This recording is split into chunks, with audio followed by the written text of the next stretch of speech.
এনসিপির ভাইয়েরা মনে রাখো, শত শত জুলাইয়ের রক্তের মধ্য দিয়ে নেতা হইছো তোমরা। যদি এই জুলাইকে বেঁচে দিয়া দিল্লির দাসত্ব করে ক্ষমতায় আসতে চাও, হাসিনার চেয়েও ভয়ানক পরিণতি হবে। শাপলার সবাই গরিব বলে, গ্রাম থেকে এসেছে বলে যেই গণহত্যা শাপলায় হয়েছে, তাদের নামে কি একটা কমিশন করতেও এই সরকারের লজ্জা লাগে? শহীদ জিয়ার বিএনপিকে দিল্লির দাস হতে দিব না। জামাতে ইসলামের ভাইদেরকে মনে করিয়ে দেই, সাইদি সাহেবের রায়ের পরে 2 শতাধিক মানুষকে 2 দিনে পাখির মতো গুলি করে হত্যা করা হয়েছে। সময় দিচ্ছি আগামী 100 দিন।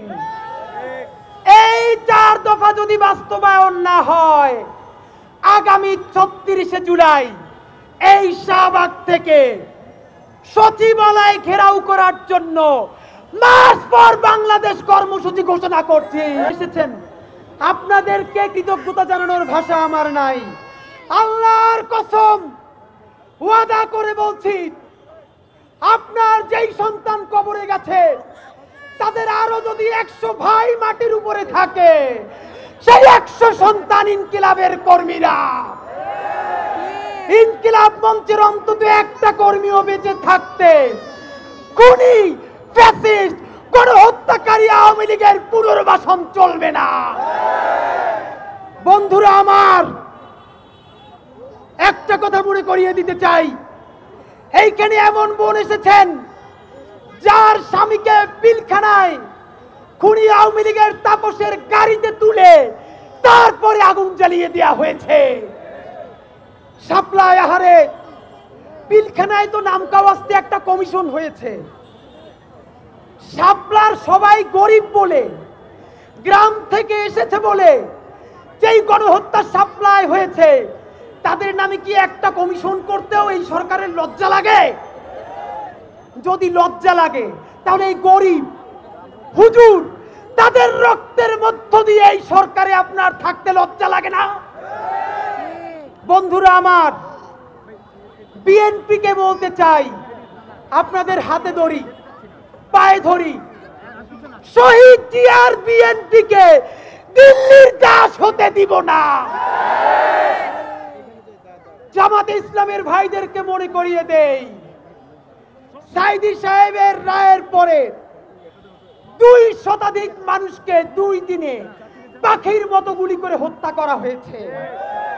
শুধু হত্যা করা হয় নাই, পাখির মতো স্তূপ করে নারী পুরুষের লাশগুলো রাস্তার পাশে রাখা হয়েছে। সেই গণহত্যাকারী আওয়ামী লীগ, তাদেরকে যারা রেখেছে তারা হলো সেই দিল্লি, ভারত, জামাতে ইসলামী।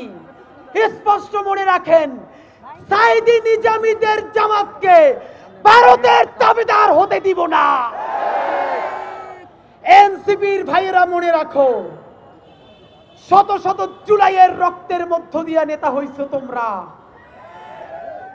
যদি এই জুলাইকে বেঁচে দিয়া দিল্লির দাসত্ব করে ক্ষমতায় আসতে চাও, হাসিনার চেয়েও ভয়ানক পরিণতি হবে। 100 মানুষ মাত্র হাত তুলবেন, একটা কাজ বলবো। সারা বাংলাদেশ থেকে, প্রত্যেকটা বিভাগ থেকে আজকে এখানে লোক এসেছেন। শহীদ পরিবারের সন্তানদের মধ্য থেকে আমি তাদের অনুমতি নিয়ে আপনাদেরকে একটা কর্মসূচি ঘোষণা করতে চাই। মনে করিয়ে দেই, 36শে জুলাই হতে আর মাত্র 103 দিন বাকি। এই সরকার কি আমরা খাল কাটার জন্য আনছি? নদী কাটার জন্য আনছি? এই গাড়ির হর্ন বন্ধ করার জন্য আনছি? গাড়ির হর্ন বন্ধ করে আর মানুষের নিঃশ্বাসের হর্ন বন্ধ হয়ে যায়। ডক্টর ইউনূস ছাড়া, হাতে গোনা 2-1 জন উপদেষ্টা ছাড়া এই জুলাইয়ে কোন উপদেষ্টা কি অবদান জানতে চাই?